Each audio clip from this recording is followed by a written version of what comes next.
I will give you treasures of darkness, riches stored in secret places. Magandang buhay, magandang oras mga katiyats, mga kababayan at sa mga bago pa lamang dyan. Kumusta kayong lahat? At huwag kalimutan mag-subscribe sa ating channel. Click nyo lang ang ating subscribers button, paki-share and like our videos. At meron tayong natanggap dito, ito, telescopic hole. Ayan, napakaganda. Legit treasure site sa palagay ko ang isang ito dahil mayroong mga counter sign. Ayun, no. Meron siyang triangulation of counter sign, so pwedeng legit. At kung hindi pa na-recover ang item diyan, ay nandyan pa at naghihintay lang na inyong matuklasan. Okay, so shout out muna tayo sa ating mga katiyats in abroad. Kumusta kayo diyan? Sana ay nasa mabuting kalagayan ng lahat. At sa ating mga katiyats sa Luzon, sa buong Visayas, sa buong Mindanao, sana ay nasa mabuting kalagayan. Narito ang video, atin panoorin. Hello, good morning mga ka-TS. Nandito kami sa area. Ito si Alex Tan at ito naman mga kasama ko. Dito kami sa area. Ito, daanan ito ng hapon. Nandito yung marking na hole. Ito. Tinakpan lang. Oh. Oh. Ito, butas. Tanggalin muna natin itong langgam. Maraming langgam. Ito. Ay ganyan, oh. Oh. Dito yung isa. Oh. Ito, dito, oh. Ito yung isa. Ito naman yung isa. Ito. Oh. Kagat pa ako. Dito, oh. Ito yung kaharap niya, boss. Oo. Nakapatong-patong ng mga bato. Dito.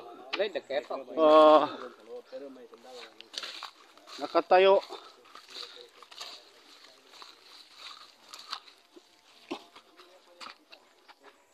Ito ang pang-isang bato. Ito ang pangalawa. Ito ang pangatlo. Yun pang-apat. Tapos dito sa gitna noon, may malaking bato. Dito. Tapos, ito nakatayo. Oo, katayo. Ito may lock pa dito. Ito. Malapad na bato. Oh. Itong isa. Laki masyado. Ito, nilalak kasi ang malapad na bato na ito. Ito ang lock niya. Ito naman nakatayo. Ito rin ang lock niya. Tapos ito. Ito, marami mga bato. Nakalock din dito. Nakalock dito. Ito ang lock sa baba. Ito sa baba, may lock din siya na bato. Ito. Oh. Lock. Diretso doon. Ito, oh.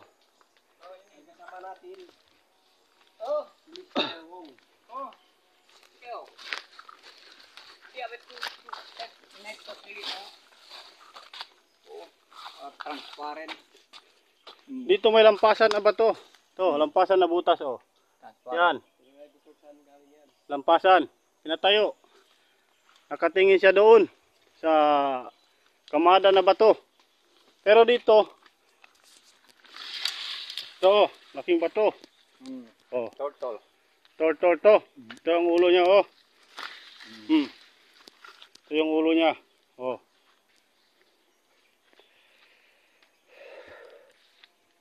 Tapos, ito Oh. ng hapon natin. Daanan ito ng hapon. Mga boss, mga ka-TH. Dito kami sa area na napaka-legit na marker. Nako, napakagandang mga markers nito mga katiyats. At malaki ang porsyento na makakuha kayo rito. Pakiramdam ko ay makakuha kayo sa gabay ng ating Panginoon. Ito, gaganda ng mga na ito. Lalo na to. Ngayon, unahin muna natin yung isa, yung legit hole with a line. Yan, no? So, kung 2 inches ang lalim nito, ito, 2 inches ang lalim niyan, ay legit talaga yan na hole marker. At bakit nilagyan nila ng linya? Okay. Yan ang ngayon, ang puzzle. Ngayon, sukatin nyo muna itong linya, ang haba niyan. Sukatin nyo by inch. Sabihin natin yan ay 20 inches. So, sa ating treasure code, magiging 20 meters. Ngayon, nakita ko kanina ay nakaharap yan sa ito yan. So, ito yung butas at linya. Nakaharap yan sa bato na patong-patong. Sinabi nyo kamada. Okay, ang mga big boulder na nakapatong-patong, nakapile, yan ay man-made sigurado.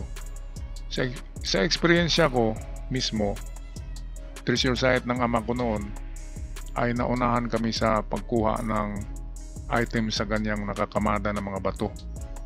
Kasi napakalaki ng mga bato na yun, hindi kaya buhatin ng 4 na tao o kahit 10. Kailangan talaga ng equipment. Kaya napabayaan muna namin, at nang balikan na namin dahil mayroon ng gagamitan, ay naunahan na kami ng ibang treasure hunter. So ito, nakakamada na bato, under talaga yan sa experience ko, pero iwan ko lang sa ibang disenyo. Pero yan ay under. Ang gawin dyan, tanggalin yung mga bato at hukayin ng malaking pabilog. So example, itong dot at saka yung hole at saka line ay kung lakarin nyo dito ay 20 meters. So yan yung tinuturo niya.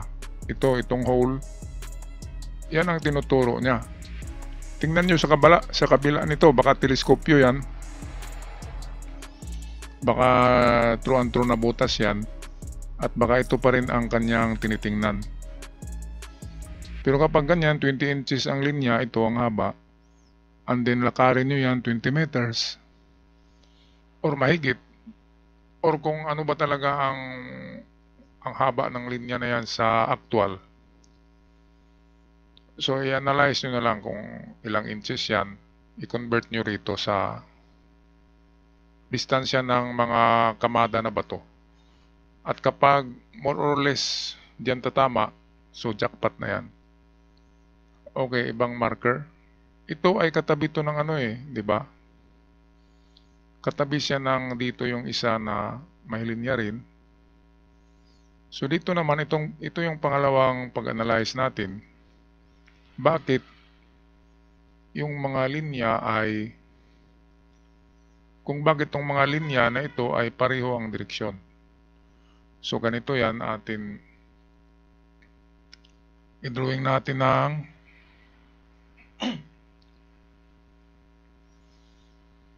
i-drawing natin dito. Halimbawa, ito yung bato. Narito yung linya, di ba? Merong hole. And din sa kabila, nakaganyan din. So pareho silang pababa. Ayan, kung napansin nyo. Ito yung lupa. So parehong pababa ang turo. So, ang pangalawa natin na analysis dyan ay mismo sa harapan ng bato. Ang hukay kasi tinuturo ng dalawang linya. Ayan, so pwedeng ito yung pangalawang test dig. Kung wala doon sa patong-patong na mga bato na malalaki, dito lang sa kanyang harapan or baba. Ngayon, ang lalim sa test dig, 2 to 3 meters lang. At kapag may makita kayo ng kakaiba, talagang man-made na bagay, patuloy na kayo sa lalim lamang na 7 meters. So 7 meters maximum lang tayo sa mga giveaway. Kasi kung wala kayong makikita sa 7 meters, ibig sabihin, big deposit yan at malalim ang mga big deposit. Big deposit, umaabot sa 30 meters ang lalim. Ayan, swerte lang kung sa 14 ay nandiyan na. Pero karamihan, 30 meters, 20 meters ang mga big deposit. At hindi lang yan. Hindi vertical hindi isang direksyon lang ang mga big deposit. Halimbawa dito, vertical muna ng karamihan, 14 meters yan ang vertical nila, and then gagawa sila ng islanting na 20 meters na naman, and then gagawa na naman sila ng horizontal, which is nandyan na yung bunker dito. So ganyan yung mga layout sa ilalim ng lupa kapag big deposit or bunker. Ngayon hindi natin alam yan kung saan tayo liliko eh. Pwedeng dito, di ba? Pwedeng dito sa harap, pwedeng sa likod.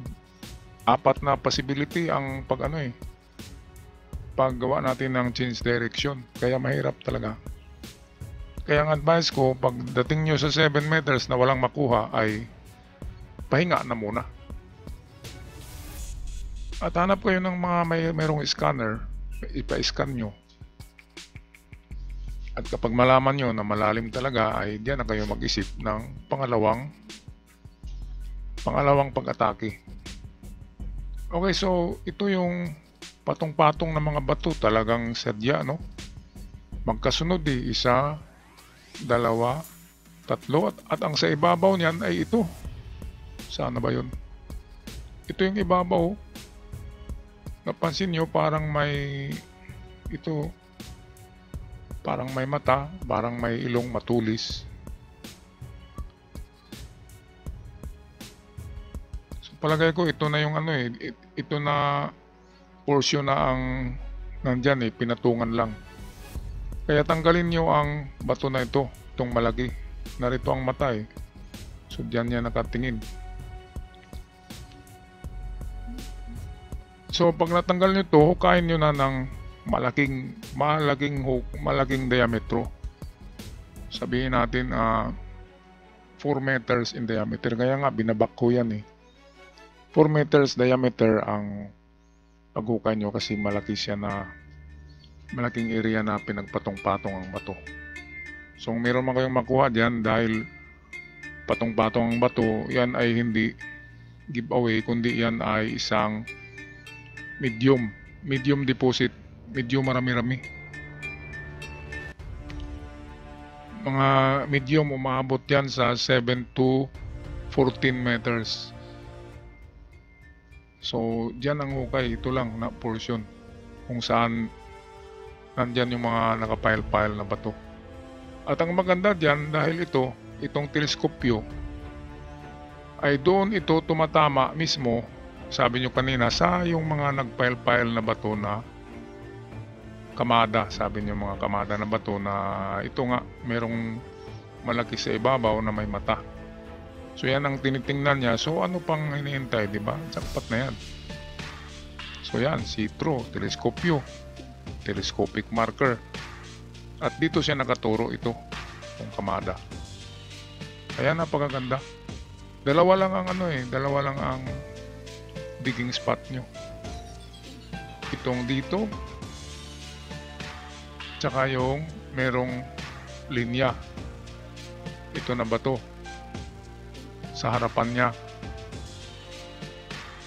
Ayan, so abutin lang kayo dyan ng 1 buwan. Kung meron kayong 4 na magtrabaho, 1 buwan tapos ng dalawang hukay nyo. So harapan itong bato na ito at doon sa mga nagakamada.